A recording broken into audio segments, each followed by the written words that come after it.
एक मजबूरी का सौदा। रात अपने सबसे खामोश पहर में थी। सड़क के दोनों ओर फैली अंधेरी जमीन पर गाड़ी की हेडलाइट्स लकीरों की तरह रेंग रही थी। कार के अंदर सिगरेट के धुएं और डर की मिलीजुली गंध भरी हुई थी।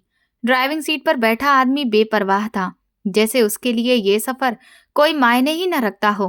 पीछे की सीट पर बैठी लड़की अपने दोनों हाथों को सीने से लगाए सिमटी हुई थी। हर मोड़ पर उसका दिल और जोर से धड़कने लगता, जैसे उसे आने वाले अंजाम का अंदेशा हो। प्लीज गाड़ी रोक दो। उसकी आवाज कांप रही थी, लेकिन इंजन की घुर्राहट में दबकर रह गई। अचानक कार रुक गई। दरवाजा खुला और उसे बेरहमी से बाहर खींच लिया गया। छोड़ दो मुझे, मैं तवायफ नहीं हूं, वो पूरी ताकत से चीखी। उसकी आवाज में डर भी था, बेबसी भी और एक अजीब सी बगावत भी। भगवान का वास्ता है, मुझे छोड़ दो। रणवीर सिंह ने उसकी हालत देखकर हंसते हुए उसका बाजू और कसकर पकड़ लिया और घसीटता हुआ गाड़ी से बाहर निकल आया। शहर की रोशनियां बहुत पीछे छूट चुकी थी। अब सामने था उसका आलीशान और फैला हुआ फार्म हाउस, जहां रात की खामोशी में सिर्फ झिंगुरों की आवाज और उस लड़की की सिसकियां गूंज रही थीं। खबरदार, अगर मुंह से एक आवाज भी निकाली तो। रणवीर सिंह की दहाड़ ने सन्नाटे को चीर दिया और लड़की अंदर तक कांप गई। रणवीर सिंह कोई मामूली आदमी नहीं था। वो ठाकुर परिवार का इकलौता चश्मो चिराग था, जिसके नाम की दहशत पूरे गांव में फैली हुई थी। ये बेरहमी और घमंड उसे विरासत में मिला था। उसके पिता और दादा भी उतने ही जालिम थे जितना कि वो खुद था। ये सब कुछ बस कुछ घंटे पहले ही शुरू हुआ था।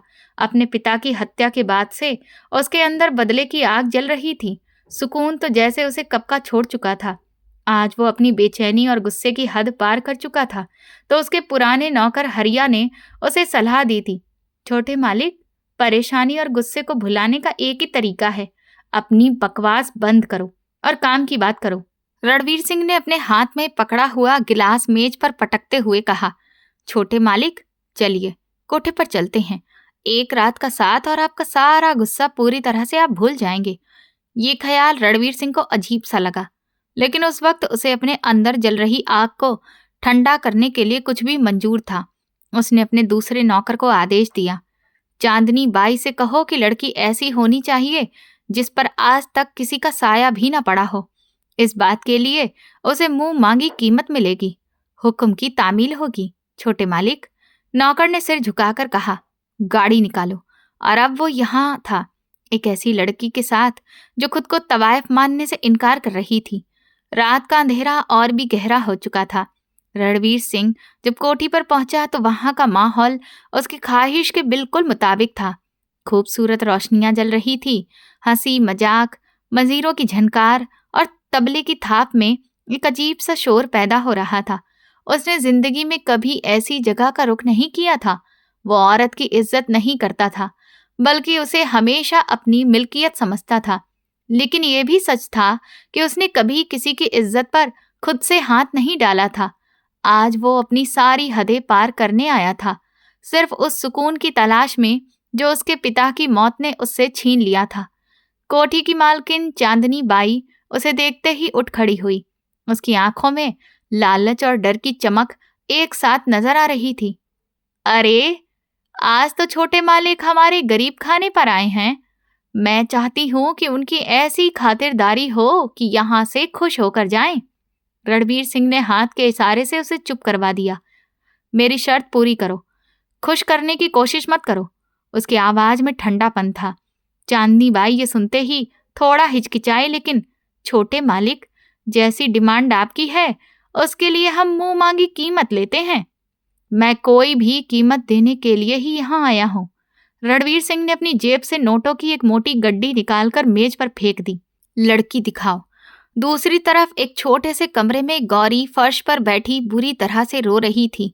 उसके खूबसूरत चेहरे पर नीले निशान उभरे हुए थे, जो चांदनी बाई की मार का नतीजा थे। मैं ऐसा कोई गलत काम नहीं करूंगी, मैं इतनी गिरी हुई नहीं हूँ, वो कोशिश के बीच में बोली। चांदनी बाई ने कुछ देर पहले ही उसका सिर पकड़कर मेज के कोने से जोर से मारा था।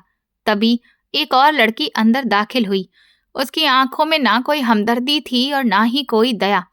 चल उठ, तैयार हो जा, तेरी बहुत ऊंची बोली लगने वाली है।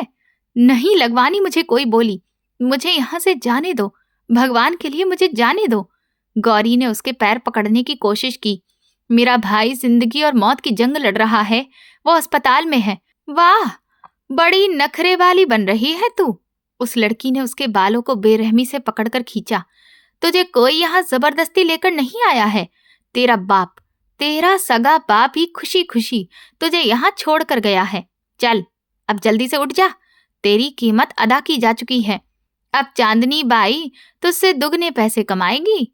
ये सुनते ही गौरी के वजूद में जैसे जलजला सा आ गया। मेरा बाप? उसे यकीन ही नहीं हुआ। उसका सारा वजूद टूटकर बिखर गया। थोड़ी देर बाद उसे खींचातानी करके तैयार करवाया गया और रणवीर सिंह के सामने लाया गया। रणवीर सिंह, जो बेसब्री से इंतजार कर रहा था, उसकी नजर सबसे पहले उसके चेहरे पर पड़े नीले निशानों पर गई। वो बुरी तरह से रो रही थी और उसके हाथ डर के मारे कांप रहे थे, लेकिन उसके आंसुओं में बेबसी के साथ साथ एक अजीब सी बगावत भी छुपी हुई थी। उसकी आंखों से एक मासूम सी रोशनी झलक रही थी, ऐसी रोशनी जो इस गुनाह की दुनिया से बिल्कुल अनजान थी।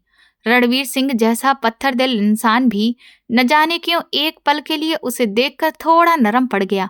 उसके अंदर जैसे कुछ टूट गया था। ये वो चीज नहीं थी जिसकी उसे तलाश थी। ये कोई खिलौना नहीं थी, बल्कि एक जीती जागती मासूम आत्मा थी जिसे कुचला जा रहा था। रणवीर सिंह के अंदर उठने वाला वो नरम एहसास सिर्फ एक लम्हे के लिए ही था। उसने तुरंत खुद को संभाल लिया और अपने चेहरे पर दोबारा वही बेरहम ठंडापन ले आया। उसने टेबल पर पड़ी हुई रकम चांदनी बाई की तरफ सरकाई। ये लो, अपनी मुंह मांगी कीमत, और लड़की को गाड़ी में बिठा दो। 3 दिन ये मेरे साथ ही रहेगी, फिर मैं इसे वापस छोड़ जाऊंगा। उसका लहजा बेहद सख्त था। उसने चांदनी बाई की तरफ उंगली उठाकर बात पक्की की। और अब किसी भी तरह की कोई बहस मत करना मेरे साथ। कैद, डर और पहली बगावत। चांदनी बाई ने झुककर नोटों की गड्डी उठाई। उसकी आंखें उस वक्त लालच से चमक रही थीं। अरे नहीं छोटे मालिक, आप खुश होकर जाइए। ये लड़की तो अब आपकी है, जब तक चाहे तब तक रखिए, मुझे कोई भी ऐतराज नहीं है। चांदनी बाई की ये बात सुनकर गौरी की बची हुई हिम्मत भी जवाब दे गई। वो चिल्लाने लगी, मैं नहीं जाऊंगी। मैंने कहा ना कि मैं ऐसी वैसी लड़की नहीं हूं। मैं तुम लोगों जैसी नहीं हूं। भगवान के लिए मुझ पर रहम करो। उसका चिल्लाना कोठी के शोर में दब गया। रणवीर सिंह ने उसकी तरफ देखे बिना तेजी से बाहर कदम बढ़ा दिए और वहां से निकल गया। उसके इशारे पर 2 नौकरों ने गौरी को जबरदस्ती उठाया और उसे घसीटते हुए बाहर ले गए। गाड़ी रणवीर सिंह के फार्म हाउस पर जाकर रुकी। ड्राइवर ने तुरंत बाहर निकलकर पिछला दरवाजा खोला। लड़की को अंदर लेकर आओ, रणवीर सिंह ने आदेश दिया। लेकिन गौरी गाड़ी से निकलने के लिए तैयार ही नहीं थी। वो सीट को मजबूती से पकड़े हुए थी और लगातार इनकार में सिर हिला रही थी। उसकी ये हरकत रणवीर सिंह के गुस्से को और ज्यादा भड़का गई। वो जो एक लम्हे के लिए नरम पड़ा था, अब दोबारा वही बेरहम रणवीर सिंह बन चुका था। वो गुस्से से आग बबूला होते हुए आगे बढ़ा और गौरी का बाजू पकड़कर इतनी जोर से खींचा कि वो चिल्लाती हुई गाड़ी से बाहर आकर गिर पड़ी। वो उसे घसीटता हुआ अंदर ले गया और सीधा बेडरूम में ले जाकर बेड पर पटक दिया। कमरे की खामोशी में सिर्फ गौरी की सिसकियां और रणवीर सिंह की भारी सांसों की आवाज सुनाई दे रही थी। गौरी ने हिम्मत जुटाई। उसकी आंखों में आंसू भर आए, लेकिन अब डर की जगह गुस्से ने ले ली थी। उसने जल्दी से उठकर पास में पड़ा हुआ कांच का गुलदस्ता उठा लिया और रणवीर सिंह के सिर पर मारने ही वाली थी कि उसने अपना बाजू बीच में कर दिया। वो गुलदस्ता उसके बाजू पर लगकर चकनाचूर हो गया। शीशे के टुकड़े उसके बाजू में घुस गए और खून बहने लगा। अब रणवीर सिंह का गुस्सा उसकी बर्दाश्त से बाहर हो चुका था। उसने भयंकर गुस्से में गौरी के बालों को कसकर पकड़ लिया और उसे अपनी तरफ खींचा। एक तवायफ होकर इतने नखरे हैं तुम्हारे, वो तेजी से चिल्लाया। उसकी आंखें गुस्से से लाल हो रही थीं। गौरी ने अपनी पूरी ताकत इकट्ठा की और एकदम से उसे दोनों हाथों से धक्का दे दिया। रणवीर सिंह, जो इस हमले के लिए बिल्कुल भी तैयार नहीं था, अपना संतुलन खो बैठा और कुछ कदम पीछे जाकर गिर पड़ा। वो हैरान था। वो इतना लंबा चौड़ा ताकतवर नौजवान एक नाजुक सी लड़की के धक्के से कैसे गिर सकता है? इतनी हिम्मत उस लड़की में? इससे पहले कि वो संभल पाता, गौरी ने फर्श पर पड़े हुए गुलदस्ते का एक नुकीला कांच का बड़ा टुकड़ा उठा लिया। उसने कांपते हाथों से वो टुकड़ा रणवीर सिंह की तरफ दिखाते हुए कहा, खबरदार अगर एक कदम भी मेरी तरफ आगे बढ़ाया तो ये कांच मैं तुम्हारी आंख में मार दूंगी। उसकी आवाज बहुत धीमी थी, लेकिन उसके इरादे में हिम्मत साफ झलक रही थी। मैं कोई तवायफ नहीं हूं, मुझ पर दया करो। मैं एक शरीफ और इज्जतदार लड़की हूं। ये वो आखिरी बात थी जिसने पहली बार रणवीर सिंह के पत्थर जैसे दिल को हिलाकर रख दिया। वो लड़की जो कांपते हाथों से कांच का टुकड़ा पकड़े, आंखों में आंसू लिए उसके सामने खड़ी विरोध कर रही थी। उसके चेहरे पर हद से ज्यादा मासूमियत और सच्चाई थी। पहली बार अपनी जिंदगी में रणवीर सिंह को किसी औरत पर दया आई थी। आज वो रणवीर सिंह, जो गुरूर और ताकत की आखिरी हदों को छू चुका था, एक कमजोर लड़की के सामने खुद को बेबस महसूस कर रहा था। उसके पास ताकत थी, वो उसे एक पल में ही दबा सकता था, लेकिन उस लड़की की आंखों में मौजूद सच्चाई ने उसके हाथ बांध दिए थे। वो खामोशी से पीछे हटा और फिर उठकर तेजी से कमरे से बाहर निकल गया।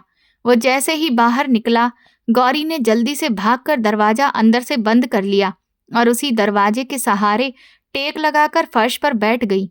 उसके सबर का बांध जब टूट गया तो वो और ज्यादा फूट फूट कर रोने लगी। पापा, यह आपने क्या किया? वो खुद से ही कह रही थी। आपने अपने बेटे को बचाने के लिए अपनी बेटी की जिंदगी ही दांव पर लगा दी। मेरी इज्जत 1 मिनट में बर्बाद कर दी। आप कैसे बाप हैं? मुझे आपसे नफरत होने लगी है। आपने मेरे साथ ऐसा क्यों किया? दरवाजे के बाहर खड़ा रणवीर सिंह ये सब सुन रहा था। हर एक शब्द उसके कानों से होकर उसके दिल में उतर रहा था। इसका मतलब ये था कि ये लड़की अपनी खुशी से कोठी पर नहीं आई थी, बल्कि उसे जबरदस्ती लाया गया था। उसके अपने सगे बाप ने ही उसे बेच दिया था। ये सोचकर उसके दिमाग में जैसे हथौड़े बरसने लगे। वो जो सुकून की तलाश में निकला था, एक नए तूफान में फंस गया था। वो धीरे धीरे कदम उठाता हुआ बाहर लॉन में गया और एक कुर्सी पर बैठ गया। उसके दिमाग में सिर्फ उस लड़की के आंसू और उसके शब्द गूंज रहे थे। बाहर लॉन में रात की गहराई बढ़ रही थी, लेकिन रणवीर सिंह को इसका एहसास तक नहीं था। वो उसी कुर्सी पर बिल्कुल सीधा बैठा था और उसके कानों में वही शब्द गूंजते जा रहे थे। आप कैसे बाप हैं? मुझे आपसे नफरत होने लगी है। उसके अपने बाप की तस्वीर उसकी आंखों के सामने घूम गई। एक ऐसा बाप जिसके लिए इज्जत और घमंड हर रिश्ते से बढ़कर था। क्या वाकई एक बाप अपनी बेटी की इज्जत का सौदा कर सकता है? ये ख्याल उसके वजूद को झकझोर रहा था। अंदर गौरी दरवाजे से लगी अपने घुटनों में सिर रख के रो रही थी। उसका वजूद टूट चुका था। एक पिता का दिया हुआ जख्म किसी भी दूसरे जख्म से कहीं ज्यादा गहरा होता है। कुछ देर बाद फार्म हाउस की एक पुरानी नौकरानी भूरी डरते डरते रणवीर सिंह के पास आई। उसके हाथ में एक खूबसूरत महंगा रेशमी ड्रेस था। छोटे मालिक, वो जो आपने अपने मेहमान के लिए पोशाक मंगवाई थी, वो आ गई है। रणवीर सिंह ने एक नज़र उस ड्रेस पर डाली। ये उसने कुछ घंटे पहले मंगवाई थी, जब उसके इरादे कुछ और ही थे, जब वो उस लड़की को सिर्फ एक खिलौना समझ रहा था। अब वो ड्रेस उसे अपनी ही सोच पर एक तमाचा लगती महसूस हो रही थी। उसकी नज़र अपने बाजू पर गई, जहां से अभी भी खून बह रहा था। गुलदस्ते के शीशे से लगा वो जख्म उस लड़की की बगावत की निशानी बन चुका था। पत्थर दिल के भीतर की हलचल। इसे वापस लेकर जाओ। उसकी आवाज में अजीब सी थकावट थी। भूरी हैरान रह गई। ऐसा करो, रणवीर सिंह ने उठते हुए कहा। कमरे में फर्स्ट एड बॉक्स होगा। उस लड़की के चेहरे पर काफी जख्म है। जाकर उसकी मरहम पट्टी कर दो और उसके लिए खाना भी लेकर जाओ। उसने शायद सुबह से कुछ भी नहीं खाया होगा। ये सुनकर भूरी को लगा जैसे उसके कान बज रहे हों। क्या उसने बिल्कुल सही सुना था? रणवीर और रहम, ये 2 शब्द एक साथ उसने अपनी पूरी जिंदगी में कभी नहीं सुने थे। वो जो मामूली सी गलती पर भी नौकरों की खाल उधेड़ देता था, वो एक कोठे से लाई गई लड़की के जख्मों की फिक्र कर रहा था। ये उसके लिए किसी चमत्कार से कम नहीं था। वो बिना कुछ कहे सिर झुकाकर अंदर की तरफ चली गई। उसका दिल डर और हैरत से तेज धड़क रहा था। भूरी जब कमरे के दरवाजे पर पहुंची तो उसने धीरे से दस्तक दी। कौन है? अंदर से गौरी की डरी सहमी आवाज आई। बेटी, मैं हूं, भूरी। दरवाजा खोलो। नहीं, मैं दरवाजा नहीं खोलूंगी। चली जाओ तुम यहां से। उसकी आवाज में भयंकर डर झलक रहा था। भूरी ने नरमी से उसे तसल्ली दी।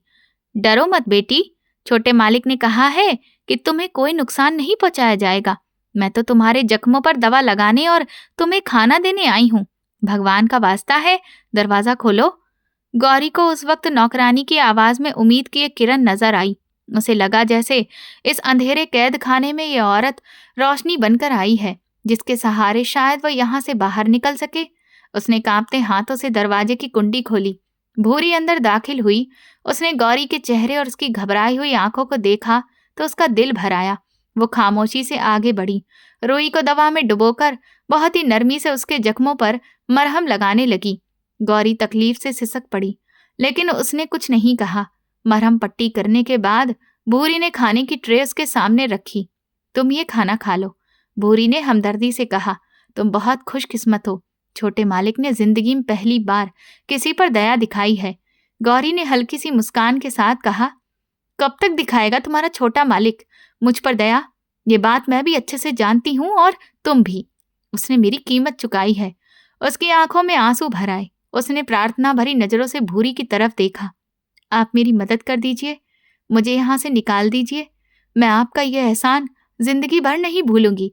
ये सुनते ही भूरी के चेहरे का रंग उड़ गया। उसने घबराई हुई नजरों से चारों तरफ देखा और फिर धीरे से बोली, नहीं बेटी, ये गुनाह मुझसे मत करवाओ। छोटे मालिक मुझे जिंदा ही जमीन में गाड़ देंगे। तुम नहीं जानती, छोटे मालिक का गुस्सा आसमान तक को जला देता है। ये कहकर वो तेजी से उठी और कमरे से बाहर निकल गई, जैसे उसने कोई भूत देख लिया हो। गौरी की आखिरी उम्मीद भी अब दम तोड़ चुकी थी। वो पूरी तरह कैद थी, एक ऐसे इंसान के रहमो करम पर जिसकी बेरहमी के किस्से हर तरफ मशहूर थे। उसने बेबसी से खाने की ट्रे की तरफ देखा और रोते हुए एक निवाला तोड़कर मुंह में रख लिया। इस फार्म हाउस में गौरी को आए हुए अब 2 दिन गुजर चुके थे। ये 2 दिन उसने एक अजीब सी खामोशी और ख्वाबों के साए में गुजारे थे। ये एक सोने का पिंजरा था, एक ऐसा सोने का पिंजरा जिसमें हर सुख सुविधा मौजूद थी, बस आज़ादी नहीं थी। इन 2 दिनों में ना तो रणवीर सिंह दोबारा उसके कमरे में आया और ना ही उसने किसी के जरिए कोई संदेश भेजा। ये खामोशी किसी तूफान से पहले के सन्नाटे जैसी थी और ये गौरी को अंदर ही अंदर खाए जा रही थी। वो जानती थी कि उसे 2 दिन के लिए ही यहाँ लाया गया था। अब आगे क्या होगा? क्या वो उसे वापस उसी नरक में छोड़ आएगा? ये सोचकर ही उसकी आत्मा कांप जाती थी। इन 2 दिनों में उसका गुस्सा रणवीर सिंह से ज्यादा अपने बाप पर बढ़ता जा रहा था। रणवीर तो एक जालिम इंसान था, उससे भला इंसानियत की उम्मीद कैसे की जा सकती थी? लेकिन उसका सगा बाप, उसका अपना खून जिसने उसे जन्म दिया, उसी ने उसे बेच दिया। ये धोखा माफी के काबिल नहीं था। तीसरे दिन की शाम गहरी हो रही थी जब कमरे का दरवाजा बाहर से खुला। रणवीर सिंह अंदर दाखिल हुआ। उसे देखते ही गौरी का दिल जैसे गले में आकर अटक गया। वो घबराहट से सहमी हुई बेड से छलांग लगाकर दूसरी तरफ जाकर खड़ी हुई और दीवार से चिपक गई। मुझ पर दया कीजिए, उसकी जुबान से अचानक निकल पड़ा। देखिए, मुझे कुछ मत करिएगा, मैं ऐसी वैसी लड़की नहीं हूं। रणवीर सिंह ने एक नजर उसकी तरफ देखा। आज उसकी आंखों में पहली रात वाली हैवानियत नहीं थी, बल्कि एक अजीब सी गंभीरता और गहराई थी। वो कुछ कदम चलकर कमरे के बीच में रुक गया।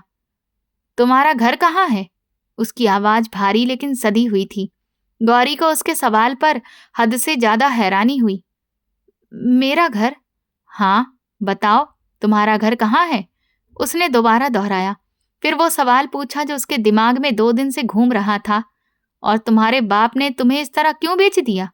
इस सवाल ने गौरी के जख्मों को फिर से हरा कर दिया। उसकी आंखों से आंसुओं की धारा बह निकली। पहले वो कुछ देर खामोश रही, फिर उसके अंदर का सारा दर्द शब्दों में बहने लगा। मेरा बाप पत्थर दिल इंसान नहीं था। उसकी आवाज भर्रा गई। वो लाचार था, बेबस था। मेरे इकलौते भाई को ब्रेन ट्यूमर है और उसके ऑपरेशन के लिए बहुत ज्यादा पैसे चाहिए थे। मेरा बाप एक गरीब मजदूर है। वो इतनी बड़ी रकम कहाँ से लाता? उसने हर रिश्तेदार के आगे हाथ फैलाए, हर दोस्त से कर्ज मांगा, लेकिन किसी ने मदद नहीं की। वो रोते हुए बोली, मेरा भाई अस्पताल में जिंदगी और मौत की जंग लड़ रहा था। तब मेरे बाप के एक दोस्त ने उसे ये सलाह दी कि शहर के कोठों पर अमीर लोग आते हैं। आगे वो बोल नहीं सकी। रणवीर सिंह खामोशी से उसकी पूरी बात सुनता रहा। उसके चेहरे पर कोई हाव भाव नहीं था। जब गौरी चुप हो गई तो उसने तीखे लहजे में कहा, तो इसका मतलब तुम्हारे बाप ने बेटे को बचाने के लिए अपनी बेटी की इज्जत दांव पर लगा दी। इससे अच्छा तो ये था कि वो बेटे को मर जाने देता। ये शब्द तीर की तरह गौरी के दिल में चुभ गए। उसका बाप गलत था, लेकिन ये इंसान कौन होता है फैसला करने वाला? उसकी आंखों में आंसुओं के साथ गुस्से की चमक आ गई। मेरा बाप इज्जतदार नहीं था, उसने नफरत से कहा। तो आप कहाँ से इज्जतदार हैं, जो कोठी पर जाकर एक मजबूर लड़की की कीमत अदा करके उसे उठा लाते हैं? ये रणवीर सिंह के घमंड और उसकी इज्जत पर किया गया सीधा और करारा वार था। नफरत से बंधी शादी। एक लम्हे के लिए कमरे में पूरी तरह से खामोशी पसर गई।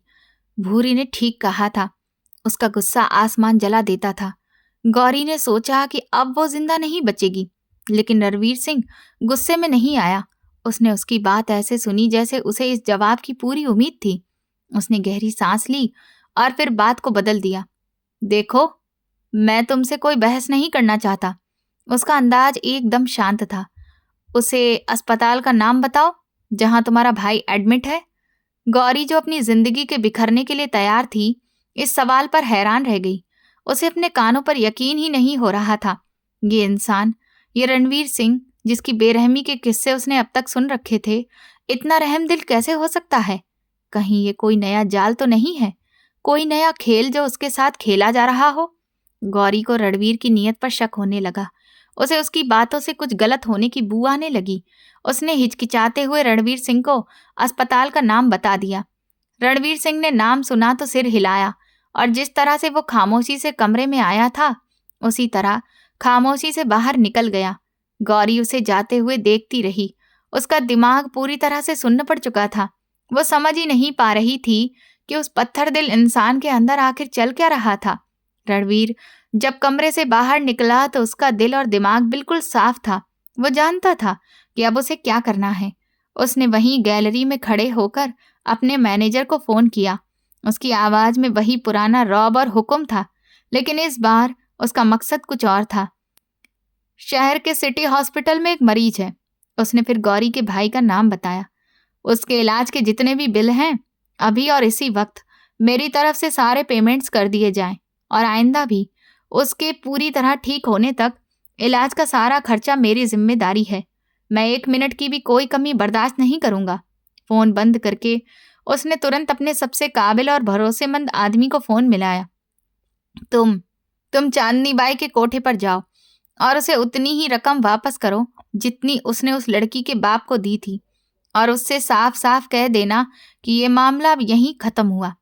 आइंदा वो लड़की या उसका परिवार मुझे इस शहर में नजर नहीं आना चाहिए। ये 2 काम करने के बाद उसे ऐसा लगा जैसे उसके सीने से कोई भारी बोझ उतर गया हो। उसने कोई गुनाह नहीं किया था, लेकिन वो उस गुनाह का हिस्सा जरूर बन गया था। अब उसने इस गंदगी को साफ कर दिया था। वो दोबारा गौरी के कमरे की तरफ बढ़ा। दरवाजा खुला ही था। गौरी वहीं फर्श पर बैठी थी, आंखों में उलझन और डर के मिले जुले भाव लिए हुए। उसे दोबारा अपने सामने देखकर वो फिर से सहम गई। रणवीर उससे कुछ दूरी पर रुक गया। चलो, उसने नरमी से कहा, तो मैं तुम्हारे बाप के पास छोड़ देता हूँ। गौरी को अपने कानों पर भरोसा ही नहीं हुआ। ये इंसान उसे उसके घर छोड़ने की बात कर रहा था, उसी घर जहाँ की दहलीज पर उसकी इज्जत नीलाम हुई थी। उसके दिमाग में हजारों ख्याल उमड़ने लगे। आखिर आप मुझ पर इतना रहम क्यों कर रहे हैं? उसकी जुबान से अचानक निकल पड़ा। उसकी आवाज में शक था। उसके सवाल पर रणवीर के होठों पर एक तीखी मुस्कान उभरी। वो जो कमरे से निकलने ही वाला था, एकदम से पीछे मुड़ा। उसकी आंखों में एक अजीब सी चमक थी, जिसमें गुस्सा भी था और शायद अफसोस भी। क्यों? क्या फिर से कोठे पर जाने का इरादा है? गौरी की आवाज में तंज था। इस बार तुम रणवीर सिंह के हाथ लगी थी, इस बार बच गई। अगली बार कोई और भी हो सकता है। वो एक लम्हे को रुका, फिर बोला, नहीं, मैं नहीं चाहता कि तुम दोबारा से उस दलदल में जाओ। इसीलिए इज्जत के साथ तुम्हें तुम्हारे घर छोड़ना चाहता हूँ। इज्जत? ये शब्द रणवीर सिंह के मुंह से सुनकर गौरी को और भी ज्यादा हैरत हुई। वो इंसान जो औरत की इज्जत को पैरों की जूती समझता था, आज उसी की बात कर रहा था। वो खामोशी से उठकर खड़ी हो गई। उसके पास अब और कोई रास्ता नहीं था। पूरा सफर खामोशी में कटा। गाड़ी शहर की तंग और अंधेरी गलियों की तरफ बढ़ रही थी। फार्म हाउस की शान शौकत और उन गलियों की गरीबी में जमीन आसमान का फर्क था। गौरी खिड़की से बाहर देखती रही। उसका दिल डूब रहा था। वो किस मुंह से अपने घर जाएगी। आखिरकार गाड़ी एक छोटे से पुराने मकान के सामने रुकी। यही गौरी का घर था। रणवीर सिंह गाड़ी से उतरा। गौरी हिम्मत करके बाहर निकली। दरवाजे पर दस्तक होते ही उसकी माँ ने दरवाजा खोला और सामने गौरी को सही सलामत देखकर उनकी जान में जान आ गई। वो रोती हुई उससे लिपट गई। मेरी बच्ची, तुम आ गई। मैं तो मर ही गई थी। लेकिन गौरी एक पत्थर की तरह खड़ी रही। उसने अपनी माँ को खुद से अलग किया। उसकी आंखों में मोहब्बत नहीं, सिर्फ नफरत और दुख था। नहीं हूं मैं आपकी बेटी अम्मा। उसकी आवाज थकी हुई थी। बेटियां इज्जत होती हैं, कोई सौदा नहीं। आप दोनों ने मिलकर मेरी इज्जत बेच दी अपने बेटे को बचाने के लिए। क्या मैं आपकी नजर में इतनी बेकार और गिरी हुई थी? उसकी ये बात सुनकर गौरी का बाप भी बाहर आ गया। उसकी आंखों में शर्मिंदगी और बेबसी थी। वो गौरी के सामने हाथ जोड़कर खड़ा हो गया। मुझे माफ कर दो बेटी, मैं मजबूर था। मजबूर थे आप? गौरी चिल्लाई। आप मजबूर थे या गिरे हुए? एक बाप अपनी बेटी की बोली लगाता है। इससे अच्छा तो आप मुझे पैदा होते ही मार देते। ये कयामत थी जो छोटे से घर पर टूट रही थी। माँ बेटी के पैरों में गिर रही थी और बाप माफी मांग रहा था। गौरी पत्थर बनी खड़ी थी। रणवीर सिंह कुछ दूरी पर खड़ा ये सब देख रहा था। ये सारा मंजर कहीं न कहीं उसी की वजह से पैदा हुआ था। वो लड़की जिसके आंसुओं ने उसके पत्थर दिल को हिला दिया था, अब अपने ही घर में अजनबी बन चुकी थी। वो खामोशी से मुड़ा और अपनी गाड़ी में आकर बैठ गया। जाने से पहले उसने एक बार पीछे मुड़कर देखा। वो लड़की जो पल भर में उसके दिल में उतर आई थी, आंसुओं में डूबी अपने ही परिवार से जंग लड़ रही थी। वो नहीं जानता था कि जिस लड़की को वो एक रात का खेल समझकर लाया था, वही उसकी जिंदगी का सबसे बड़ा इम्तिहान बन जाएगी। अपने फार्म हाउस वापस आने के बाद कई दिन गुजर गए, लेकिन रणवीर सिंह को एक पल भी सुकून नहीं मिला। वो आलीशान हवेली उसे काटने को दौड़ती थी। हर कोना, हर चीज उसे गौरी की याद दिलाती। उसकी वो सहमी हुई आंखें, उसकी बगावत, उसके आंसू और उसके तीखे सवाल। आप कहाँ से इज्जतदार हैं? ये सवाल हथौड़े की तरह उसके दिमाग पर लगता था। उसकी बेचैनी बढ़ती जा रही थी। उसे पहली बार एहसास हो रहा था कि ताकत और दौलत हर सुकून को खरीद नहीं सकती। उसके अंदर एक बदलाव आ रहा था, एक ऐसा बदलाव जिससे वो खुद भी अनजान था। एक दिन उसका मैनेजर एक फाइल लेकर आया। गांव के कुछ गरीब किसानों ने उसकी जमीन से गुजरने वाले पानी पर झगड़ा किया था। पुराना रणवीर सिंह होता तो अब तक उन किसानों को गांव से बेदखल कर चुका होता, लेकिन आज उसने फाइल एक तरफ रख दी और कहा कि उन सबको कल हवेली में बुलाओ, मैं खुद उनकी परेशानियां सुनूंगा। अगले दिन उसने ना सिर्फ उनकी परेशानियां सुनी, बल्कि अपनी जमीन का एक हिस्सा उन्हें पानी के इस्तेमाल के लिए भी दे दिया। ये एक भरोसा ना कर पाने वाली बात थी। गांव वाले भी हैरान थे कि पत्थर दिल आखिर मोम कैसे हो गया। यही नहीं, उसने अपने पुराने दुश्मनों के लिए भी माफीनामा भिजवा दिया, जिनके 2 लोग वो खुद गुस्से में आकर इस दुनिया से रवाना करवा चुका था। वो समझ गया था कि दुश्मनी की बुनियाद उसकी अपनी ही गलतियों पर रखी गई थी। वो अंदर से साफ होना चाहता था, शायद गौरी की नज़रों में इज्जतदार बनने के लिए, लेकिन ये सब करके भी उसे चैन नहीं मिल रहा था। उसका दिल बार बार गौरी के उस छोटे से घर की तरफ खिंचता था। आखिरकार एक दिन वो अपनी बेचैनी के हाथों मजबूर होकर गाड़ी निकालकर उसकी गली में पहुंच गया। उसने दरवाजे पर दस्तक दी। दरवाजा गौरी ने ही खोला। उसे अपने सामने देखकर गौरी के चेहरे पर पहले हैरत और फिर गुस्से के भाव उभर आए। आप अब यहाँ क्या करने आए हैं? उसके अंदाज में जहर भरा हुआ था। अपने किए हुए एहसानों का बदला चुकाने आए हैं? ये देखने आए हैं कि आपकी कीमत पर बचाई गई जान कैसी है? उसके शब्द रणवीर सिंह के दिल में तीर की तरह लगे। लेकिन आज वो पुराना रणवीर नहीं था जो अपनी इज्जत पर चोट खाकर भड़क उठता। उसने बहुत ही शांत आवाज में जवाब दिया, मैं बदला चुकाने नहीं आया गौरी। उसकी आवाज में ऐसी मिठास थी जो गौरी ने पहले कभी नहीं सुनी थी। मैं तुम्हें अपनी इज्जत बनाने आया हूँ। गौरी को एक पल के लिए लगा कि उसने गलत सुन लिया है। क्या मतलब है तुम्हारा? मैं तुमसे शादी करना चाहता हूँ। ये सुनते ही गौरी के पैरों तले से जमीन खिसक गई। वो इंसान जिससे वो हद से ज्यादा नफरत करती थी, जिसने उसकी जिंदगी की सबसे भयानक रात उसे दिखाई थी, वही उससे शादी करना चाहता था। वो गुस्से से हंसने लगी। मैं और तुम? मैं ऐसे इंसान से शादी करूंगी? कभी भी नहीं। तुम एक हद से ज्यादा घमंडी और सख्त दिल इंसान हो। मैं तुमसे नफरत करती हूँ। मेरा दिल अब वैसा नहीं रहा है। गौरी, रणवीर ने विनती की, तुम्हारी मासूमियत और तुम्हारी नफरत ने मुझे बदल दिया है। मुझे सिर्फ एक मौका दे दो। कोई भी मौका नहीं मिलेगा, गौरी ने सख्ती से कहा और दरवाजा बंद करने ही वाली थी कि उसके पिता की आवाज आई। कौन है बेटी? उसका पिता बाहर आया और रणवीर को देखकर इज्जत से सिर झुका लिया। वो जानता था कि उसके बेटे की सांस इसी इंसान की वजह से चल रही थी। रणवीर ने गौरी को नजरअंदाज करते हुए सीधे उसके पिता से बात की। मैं आपकी बेटी गौरी का हाथ मांगने आया हूँ। मैं इसे अपनी पत्नी बनाकर अपनी हवेली की इज्जत बनाना चाहता हूँ। ये सुनते ही गौरी के पिता की आंखें खुशी और हैरत से फैल गईं। उनके लिए तो ये किसी सपने के पूरे होने जैसा था। उनकी बेटी, जिसकी इज्जत पर सवाल उठ चुके थे, उसे इतने बड़े घर की बहू बनने का मौका मिल रहा था। उन्होंने एक पल की भी देर नहीं लगाई। इससे बड़ी खुशकिस्मती और क्या होगी छोटे मालिक? मुझे ये रिश्ता मंजूर है। गौरी पर तो जैसे बिजली ही गिर पड़ी। वो चिल्लाई, पापा, आप ये क्या कर रहे हैं? मैं इस इंसान से शादी नहीं करूंगी। लेकिन उसके पिता ने उसकी बात अनसुनी कर दी।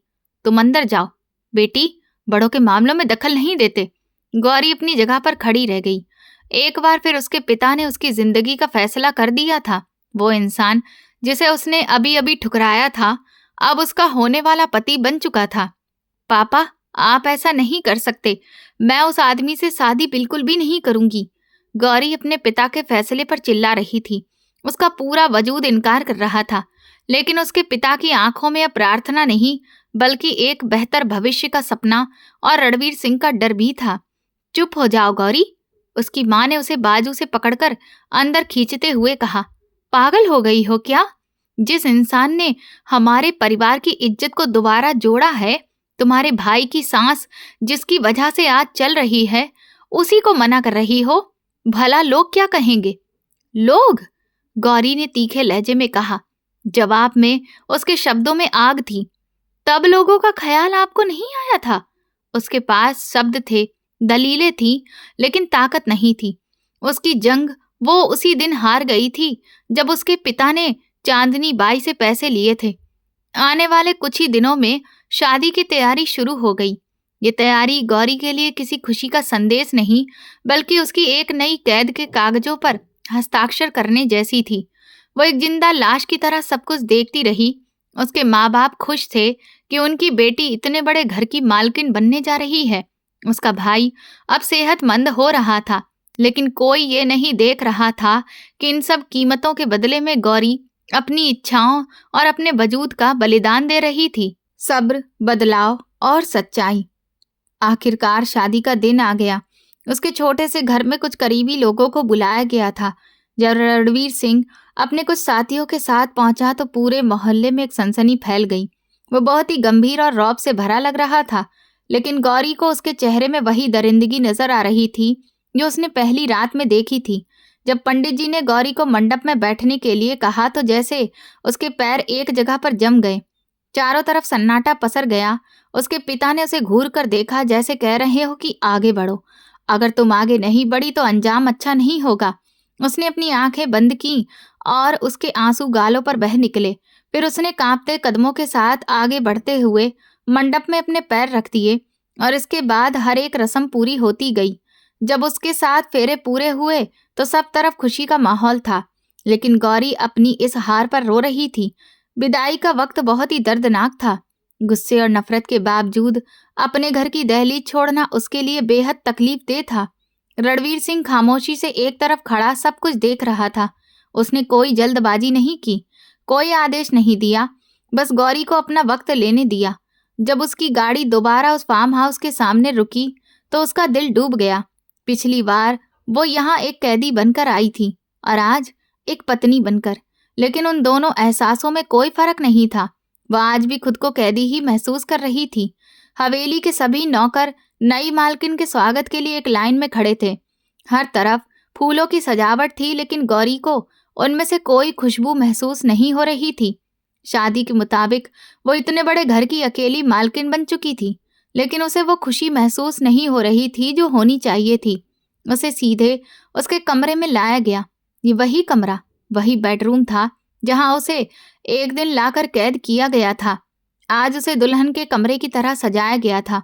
वो सजी सबरी दुल्हन बनकर उस खूबसूरत बेड पर बैठी थी, जिसके उसने शायद कभी सपने भी देखे होंगे, लेकिन उसने कभी नहीं सोचा था कि ये बेडरूम रणवीर सिंह का होगा, उस इंसान का जिससे वो इतनी नफरत करती थी। कुछ देर बाद रणवीर सिंह कमरे में दाखिल हुआ। गौरी का दिल जोर जोर से धड़कने लगा। वो डर के मारे सिमट कर बेड के कोने की तरफ बढ़ गई। रणवीर उसकी हालत समझ रहा था। वो धीरे से उसके पास आया, लेकिन उससे दूरी बनाए रखी। मुझे पता है गौरी, तुम इस शादी से खुश नहीं हो। उसकी आवाज में पहली रात वाली गरज नहीं बल्कि नरमी थी। मैंने तुमसे शादी इसलिए की है ताकि तुम्हें हमेशा के लिए सुरक्षित कर सकूं, कैद करने के लिए नहीं। वो एक पल के लिए रुका। मैं तुम्हारा पति हूं, लेकिन जब तक तुम मुझे अपने दिल से स्वीकार नहीं करोगी, मैं तुम पर कोई भी अधिकार नहीं जताऊंगा। ये कहकर वो मुड़ा और कमरे से सटे हुए लाउंज में पड़े सोफे की तरफ चला गया।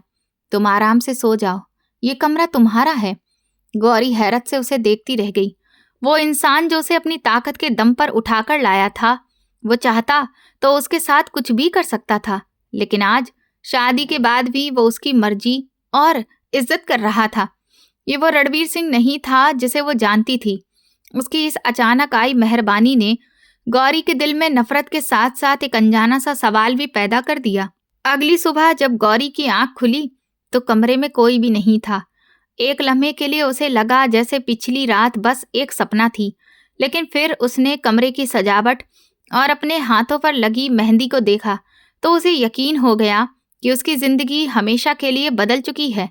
थोड़ी देर में भूरी नाश्ते की ट्रे लेकर हाजिर हुई। उसके चेहरे पर मुस्कुराहट और आंखों में अपनापन था।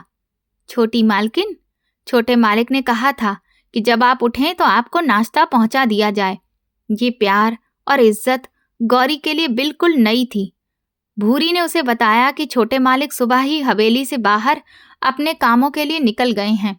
रणवीर को उसका दिल जीतने में कई दिन लगे और इन दिनों में उसने अपने बेपनाह सब्र को साबित किया। वो रोज सुबह गौरी के उठने से पहले चला जाता और रात को उसके सो जाने के बाद वापस आता, ताकि उसे बिल्कुल भी अजीब महसूस ना हो। वो उससे कोई गैर जरूरी बात करने की कोशिश भी नहीं करता, बल्कि उसकी हर जरूरत का ख्याल रखता।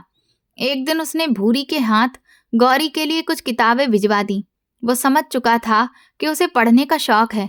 गौरी ने किताबें तो ले ली, लेकिन उसका शक खत्म नहीं हुआ। ये सब उसे एक चाल लग रही थी। कुछ दिनों बाद रणवीर उसे बताए बिना अस्पताल ले गया। गौरी पहले तो डर गई, लेकिन जब वो उसे उसके भाई के कमरे में लेकर गया तो वो हैरान रह गई। उसका भाई पहले से कहीं ज्यादा बेहतर दिख रहा था। उसे बेहतरीन डॉक्टर और सारी सुविधाएं दी जा रही थीं। उसके माँ बाप भी वहीं पर मौजूद थे और उनकी जुबान पर सिर्फ रणवीर की तारीफ थी। बेटी, ये इंसान फरिश्ता है, उसकी माँ ने कहा। इन्होंने ना सिर्फ तुम्हारे भाई को नई जिंदगी दी है, बल्कि हमारा सारा कर्ज भी चुका दिया है। उस दिन वापसी में गाड़ी में पूरी तरह से खामोशी रही, लेकिन ये खामोशी तकलीफ दे नहीं थी। गौरी की नफरत की दीवार में पहली बार दरार पड़ चुकी थी। घर पहुंचकर जब वो गाड़ी से उतरने लगी तो उसके मुंह से बस इतना निकला, धन्यवाद। रणवीर सिंह ने मुड़कर उसे देखा और सिर्फ हल्का सा मुस्कुरा दिया। असली बदलाव उस दिन आया जब गौरी रात को पानी पीने के लिए अपने कमरे से बाहर निकली और उसने रणवीर को अपने पिता की बड़ी सी तस्वीर के सामने खड़ा पाया। उसके चेहरे पर गहरा दुख और अकेलापन था। गौरी को पहली बार वो एक जालिम जागीरदार नहीं, बल्कि एक अकेला इंसान लगा। तुम जाग रही हो? रणवीर ने उसे देखकर पूछा। गौरी ने बस सिर हिला दिया। मेरे पापा भी ऐसे ही थे, रणवीर ने तस्वीर को देखते हुए कहा। बहुत सख्त और घमंडी। उन्हें लगता था कि ताकत से सब कुछ खरीदा जा सकता है। मैं भी यही समझता था। उसने गौरी की तरफ देखा।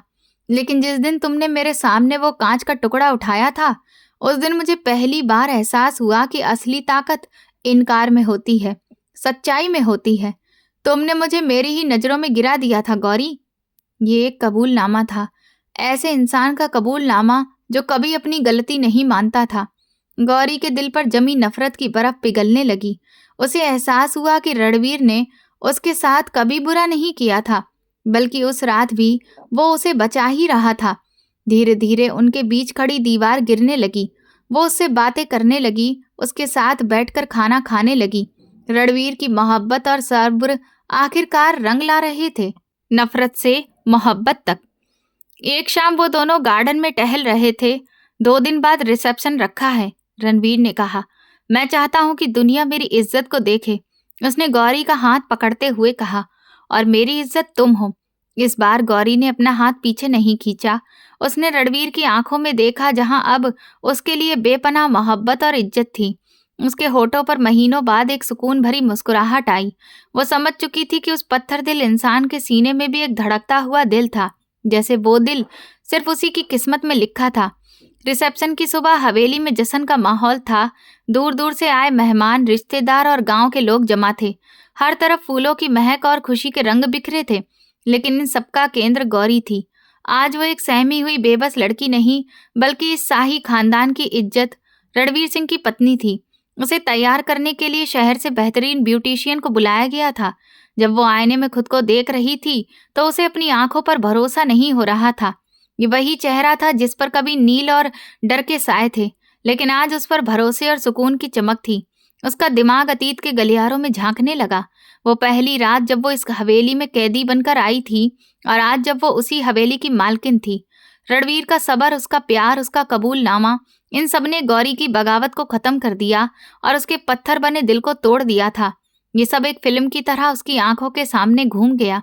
उसने सोचा, नफरत से शुरू होने वाला ये सफर मोहब्बत की इतनी खूबसूरत मंजिल पर भी आ सकता है। उसके होठों पर एक मुस्कुराहट आ गई। जब वो पूरी तरह से तैयार हो गई, तो कमरे का दरवाजा खुला और रणवीर अंदर दाखिल हुआ। उसने आज तक गौरी को इस रूप में नहीं देखा था। एक पल के लिए वो उसे देखता ही रह गया। उसकी आंखों में तारीफ, प्यार और गर्व के एहसास थे। आज तो लगता है चांद को भी तुमसे जलन हो रही होगी। गौरी उसकी इस तारीफ पर शर्मा गई। वो उसके पास आया और उसके हाथ में एक खूबसूरत मखमली बॉक्स पकड़ा दिया। जब गौरी ने उसे खोला, तो उसकी आंखें हैरत से फैल गईं। उसमें एक बहुत ही कीमती और कई हीरों से जड़ा हुआ हार था। गौरी कुछ कहने ही वाली थी कि रणवीर ने उसे रोक दिया।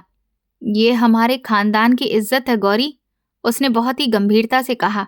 ये हार मेरी दादी ने मेरी माँ को दिया था, और मेरी माँ ने जाने से पहले इसे मेरे हवाले किया था कि मैं इसे अपनी पत्नी को दूं।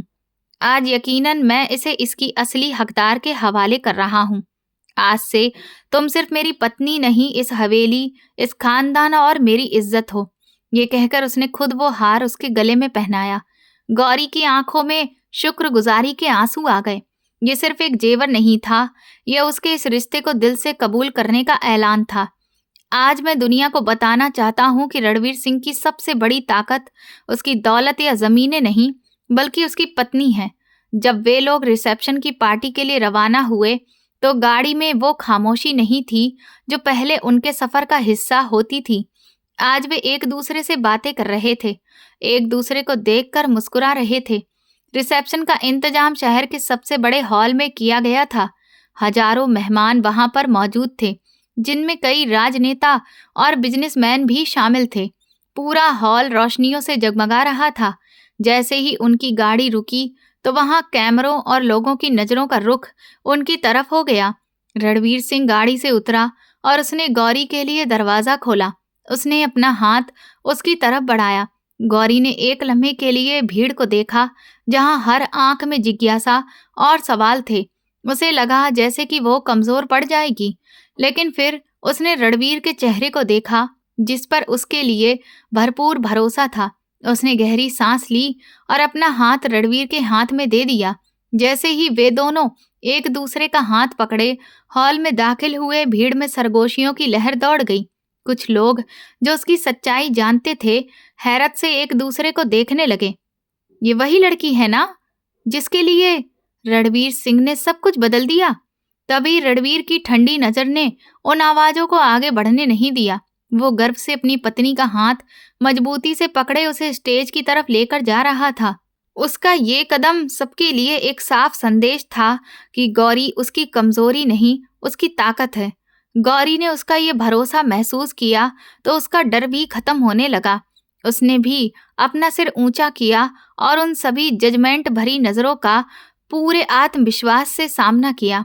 आज वे दोनों मिलकर दुनिया को बता रहे थे कि उनका रिश्ता किसी मजबूरी का नहीं, बल्कि प्यार और भरोसे का है। वे एक दूसरे के बाजू में बाजू डाले स्टेज पर पहुंचे, एक ऐसी जोड़ी की तरह जिन्हें दुनिया की कोई परवाह नहीं थी। वे एक दूसरे के लिए काफी थे।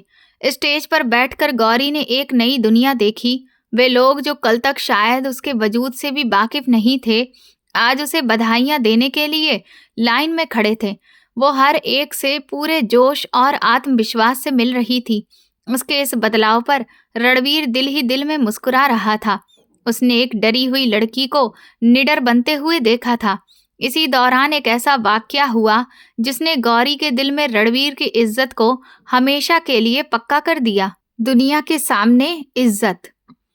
रणवीर के पिता के पुराने दुश्मनों में से एक भानु प्रताप, जिनसे उनका पारिवारिक झगड़ा चल रहा था, स्टेज की तरफ आए।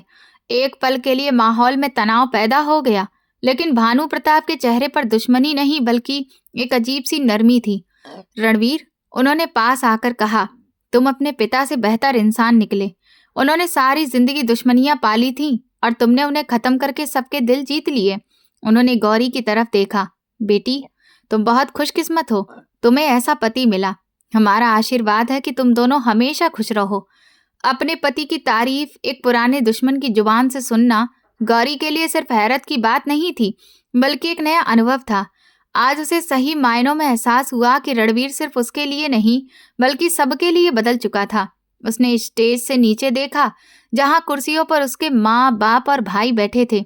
उनके चेहरे पर गर्व और खुशी की ऐसी चमक थी जो उसने पहले कभी नहीं देखी थी। रणवीर ने उसकी नजरों को देखा और नरमी से उसका हाथ पकड़ते हुए बोला, वो तुम्हारा परिवार है गौरी, और आज से मेरा भी। ये वो पल था जब गौरी के दिमाग में सब कुछ साफ हो गया। उसने रणवीर के चेहरे की तरफ देखा जो मेहमानों से बातें कर रहे थे। उसकी पर्सनैलिटी में घमंड नहीं, बल्कि ठहराव और आत्मविश्वास था। गौरी को शिद्दत से एहसास हुआ कि रणवीर के अंदर एक नरम दिल इंसान बसता था, जिसे उसने आज पहचाना था। वो जालिम नहीं था, वो घमंडी नहीं था। उसने कभी उसके साथ बुरा नहीं किया था। उस रात अगर रणवीर उसे वहां से ना निकालता तो ना जाने उसकी क्या हालत होती। वो तो उसका रखवाला था। असली मुजरिम तो उसके हालात, उसकी गरीबी और उसके पिता की मजबूरी थी। रणवीर ने तो उसे दलदल से निकाला था। ये सोचकर उसकी आंखों में आंसू आ गए। रणवीर ने परेशान होकर उसकी तरफ देखा। क्या हुआ? तुम रो क्यों रही हो गौरी? गौरी ने आंसुओं के बीच मुस्कुराते हुए कहा, मैंने आपको समझने में बहुत देर कर दी। रणवीर उसकी आंखों में प्यार और सच्चाई देख सकता था।